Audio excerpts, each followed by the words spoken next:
Youngest ever goalkeeper we've seen in the Champions League in goal.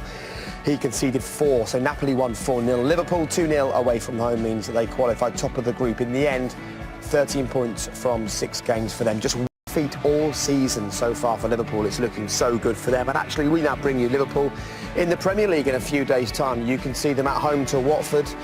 I'm here with Andy and Sadio. Brilliant result, Andy. You're through, but it was edgy for nearly an hour, wasn't it?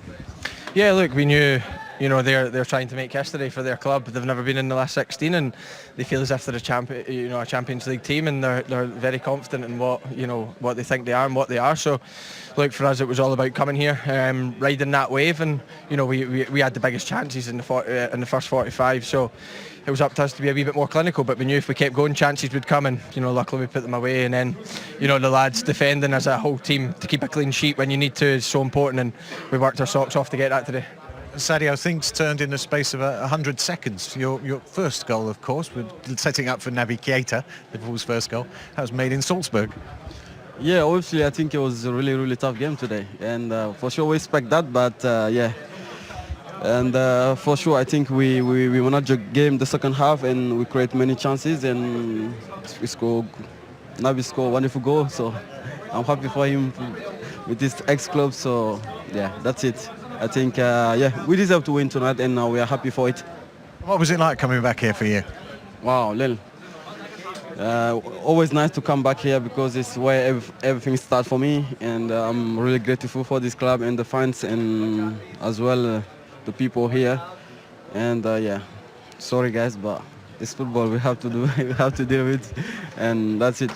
No need to apologise. You said got more clinical. Mo Salah's goal was quite ridiculous at the angle he scored it from, particularly as he missed 3 easier chances. Yeah, it was his probably toughest chance of the game. Like Mo had a couple of great chances, and Mo and same as Sadio and Bobby, they put so much pressure on themselves to score goals and stuff, and we were just saying to Mo, the next one, and he's just took a ridiculous goal. To be fair, I didn't know how it got in from there, but fantastic, especially on his weaker foot. So credit to him. He was running up and down, and when he went up front, he worked the socks off and worked the defence a lot, and him and Sadio were always running in behind, and that gave us an out ball when we were under a bit of pressure. So all round a really good performance, and we done our job and got to the last 16. You're through, and you're greedy for more? Yeah, of course. Look, we're greedy for more. We've got, people say we've maybe struggled through. We've got 4 points more than we did last year. So, top of the group, and now we go into the last 16, and we know what we can do there, and it's all about us doing it on the big stage. And we've proven that over the last 2 years that we can do it, and hopefully we do it again. Well done, gents. Thank you. Thank you very much. Cheers. Thank you. That is the salient point, at the very end there when he said, we've done that over the past couple of years. These sort of successive, impressive displays in the Champions League now means that when their backs are against the wall in the second half of a game they need to get a result, they go and get a result because this is a Liverpool team just full of belief. Loads of belief, and you can see why all season they're beating whatever's in front of them. I mean, Salzburg made a game of it today. First half they looked very, very dangerous, but Liverpool's second half created so many chances. I think there was a little point in that second half where Klopp was getting angry and hoping for them to manage the game and just pass the ball easier. But the hunger for goals from Mane and Salah is there for all to see. I think when you're playing for an average team, you hope you win games. When you're then playing, at the start of this whole process for Liverpool, it becomes then a confidence that you're going to get a result. Then it turns into a belief, and do you know what? It's verging on a knowing now. They almost know they're going to win. When they need to win, they know they're going to win. And that is just a total change. It's just a mentality thing, and that's what they've developed over recent seasons. I do want to talk about Naby Keita. Before we see his goal, just the importance of his play this evening. They bought a player expecting him to play like he did this evening on the big stages and deliver in the big games. Feels like quite an important night for him, actually. Yeah, a huge night for him. He's played his way into the team in the game at Bournemouth, deservedly so, starting tonight.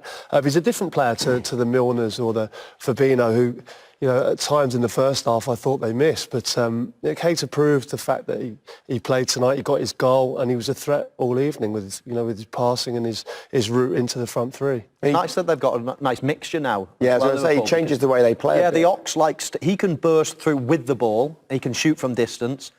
Keita's more of a, he can make late runs into the box. He likes probing and getting into those pockets. And of course, you've got your Milners, your Hendersons, your Fabinos that can do a defensive role as well. This is the first goal. Pretty much a theme of their season. Trent to Robertson, Robertson to Trent, those crossfield balls. Goalkeeper makes Sadio's mind up there. He just simply had to dink it over him. But great little move, switch of play, quick play down the left wing. Goalkeeper dives, as I say, makes his mind up. And it's not a simple finish, but it's a finish into an empty net with only a goalkeeper, only a defender as opposed to a goalkeeper. You mentioned at half-time, Mo, that Mane would be the difference, and he was there. And he had one just before that where he roasted the fullback, and he did it again there. And it was a horrible error from the keeper, but it was fantastic play from Mane. And to give people at home an insight into the ruthless striker that Michael Owen was, he watched that and went, don't apologise, enjoy scoring the goal, enjoy being there. Yeah, I mean, that's life. He said it himself, didn't he, afterwards, you know. What I hate is when a player scores a goal and then almost doesn't celebrate. Yeah. And you know, this is your job. This is what you've got to do. You know, it doesn't matter, you know, what club you've played for in the past. You're being paid to play for Liverpool now, and you've got a chance of winning the Champions League again. You know, it's ruthless, this game. I really want to talk to you both about Mo Salah. We'll have a look at the goal, we'll have a look at a chance as well in just a moment, but I just want to sort of get into the mindset of playing in a game, having chance after chance after chance, and it not coming off. What do you have to do in that situation? You have to have the best filter in your mind that actually says, I mean, I used to play in games and I used to miss 5 chances. I'd go off home and the paper the next day would say, Michael Owen had a nightmare. And I'd be like, what are they talking about? I had a great game. No one would have got into that position. No one had the speed. No one had that. And that's me filtering. Just, I don't know why or how or whatever, but it was me filtering these things, thinking, no, getting in these positions is brilliant. If you let missed chances think, oh, I'm having a bad game because I've missed a chance, then you'll never be a centre forward. You'll certainly never score your 4th chance after missing 3. So you've got to think differently to everybody else. This is part of your game. Missing chances it happens to Messi, now anybody. It happens to everybody. But for you to then get a downer on yourself after missing 3 chances that he missed, and you know they were far harder than his last one. If you start getting a downer on yourself for that, you won't be able to kick the ball towards the goal, let alone score that 4th one. So it's about having a real filter in your mind to get rid of rubbish, to actually turn them into positives. And this is the chance that was missed. This came a little bit earlier on. Does that ring true with you, Peter, that ability to sort of accept as a striker? You'll have moments like that, and it's better to be in that situation than not. This was the difference with the touch for the goal. The touch for the goal was absolutely perfect. Just a little bit more. If he'd have pushed that a little bit further away from the goalkeeper, I thought the goalkeeper actually did very, very well there. But going back to the chances thing, obviously missing a chance, you're disappointed. As you can see with Salah, there was a couple of facials after the misses there. He's really disappointed, but he just switches back on the next chance and he knows he'll get it. And with the goal, I mean, what a tremendous finish that was. Yeah, I mean, I love this goal because, first of all, look at the press from Salzburg. So, as a centre-forward, Henderson's not going anywhere else. He's got to just clear it here. He's got to hit it into an area. Now, I'm really interested in this bit because it's all about the weight of the touch. You've got the momentum. If you take that touch a little bit light, the goalkeeper gets. If you take it heavy, you go by the byline, it's impossible. He took it absolutely to the perfect area, whereby, yes, it makes the chance hard, but if he touches it any harder, he makes the chance impossible. If he touches any shorter, it's impossible as well. The goalkeeper gets it. So it's all about the weight of the pass. Then what's hard about it is the speed that he's running.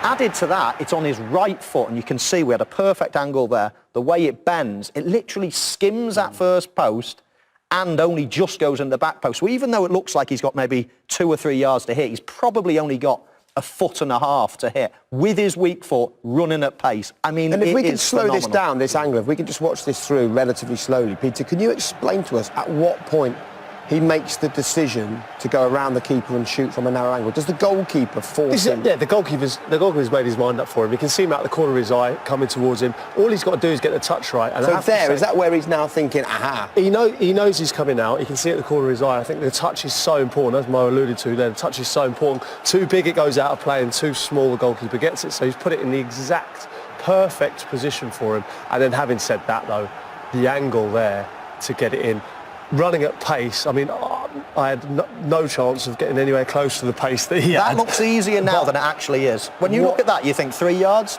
Yeah, it's the pace he's running at. And then he's curling the ball away from goal. So he literally needs to shave the near post to have any chance. It's phenomenal. It's phenomenal. Phenomenal finish from. And like you say, having missed chances before that, it's so easy to get that touch wrong or get the finish wrong. But to finish like that shows the mark of a great player. That is like, that's off the scale, that finish. The difficulty level of that is, I mean, his first touch to put it exactly where it needed to be is you know, a 10% chance that you can do that. Then the chance itself is probably 10% again. I mean, it's So what's better, the unbelievable. touch or the finish? Because the finish will get all the headlines. I think the finish, probably. The The finish, finish is better, yeah, but the touch to set it up was perfection. he couldn't have done one without the other. But I think the hardest thing is probably the finish in that situation. OK, and Liverpool have finished top of the table. Jurgen Klopp will be happy. Let's hear from him. He's with Des. Jurgen won the game, won the group, was in the balance for a little while, that first half in particular. I couldn't have more respect for what Salzburg did here tonight. So what a team, what an effort, it was really a tough game, but we were there, and that's what I love from my team, to be honest, that we really... So they started so direct. All the little things they worked for, they did so many smart things, to be honest. So between the lines and then being offside, walking out of that situation, running in behind the next one, half spaces they found, it was really good. But the big chances we had, obviously, really big chances.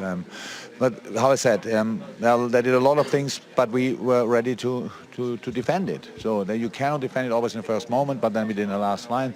So it was just a very intense game. In second half, they obviously couldn't cope with the intensity of the first half, and we could had then scored the 2 goals, wonderful goals. We could have scored tonight in a game like this, which is crazy. We could have got 6-7 goals.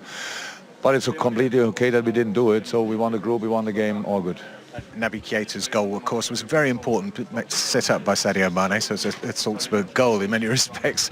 But he needed that just to change the dynamic, and then it turned. Of course, yeah. But look, that was like the first half. They asked for everything pretty much. We had to put a proper shift in, and but then when we had the ball and when we played calm, then we were immediately in front of their goal and had sitters pretty much, and didn't score with these situations. Then we scored this wonderful goal, and more with the most difficult situation of the whole night.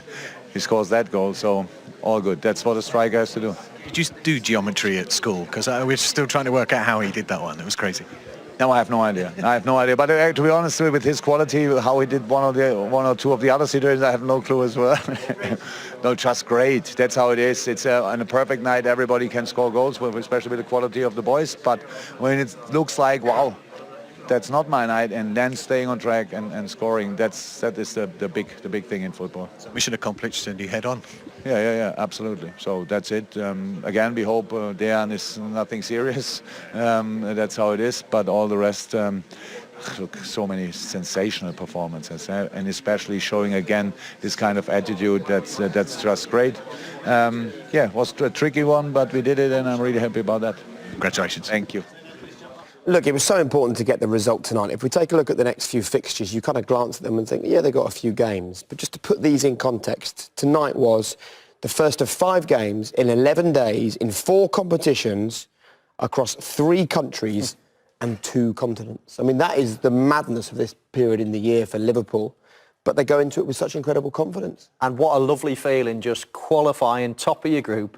You've done everything perfect. You can put this to bed now. We're through. We'll concentrate again in February. Mid-February, I think, the Champions League starts again. And now you can concentrate, Jake, on these games in front of you. They're not, as a whole, the hardest games in the world, but it's the quantity in such a short period of time that's going to potentially stretch the squad. And just a quick reminder, actually, you can see the draw for the knockout